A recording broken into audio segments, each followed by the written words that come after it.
Good afternoon and thanks for joining us for 22 News at Noon. I'm Rich Teddemer. There are new developments in Anthony Baye's trial for arson and murder. Baye changed his plea this morning to guilty on all the arson charges and also to reduced manslaughter charges. 22 News I-Team reporter Laura Hutchinson was in court this morning and she joins us live from Springfield with the latest. Laura? That's right. The residents of Northampton can breathe easier today knowing that the man responsible for setting so many fires in their community over the years will be held responsible. Anthony Baye today changed his plea from not guilty to guilty for nearly 50 counts related to arson and manslaughter. Now, notice I said manslaughter.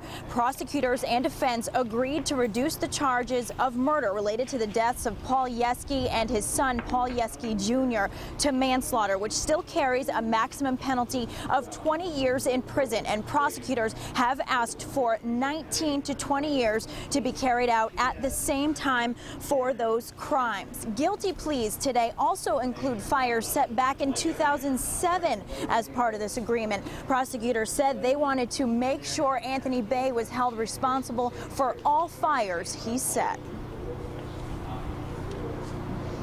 That step toward accountability and justice for all the victims in the case is one that we're deeply gratified with. I want to thank all the police and fire investigators and the citizens of Northampton for stepping forward and helping out with the investigation.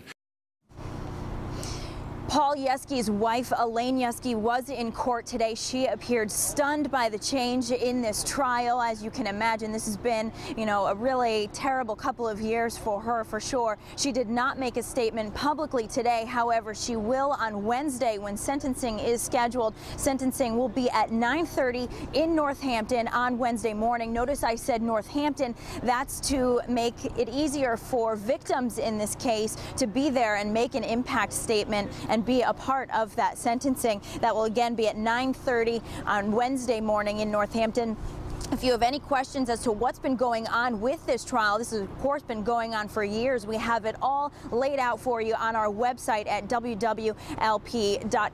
And for tonight's news, I spoke with somebody here who was intending to testify today. His home was damaged in the fire set back in 2009. Of course, he showed up to court today expecting to testify and for this trial to go on as planned. You can imagine how he's feeling. Him and his neighbors, they've all been impacted by this, of course. So we will hear from him and his reaction to this tonight on 22 News starting at 5 o'clock. Reporting live in Springfield, I'm Laura Hutchinson for 22 News.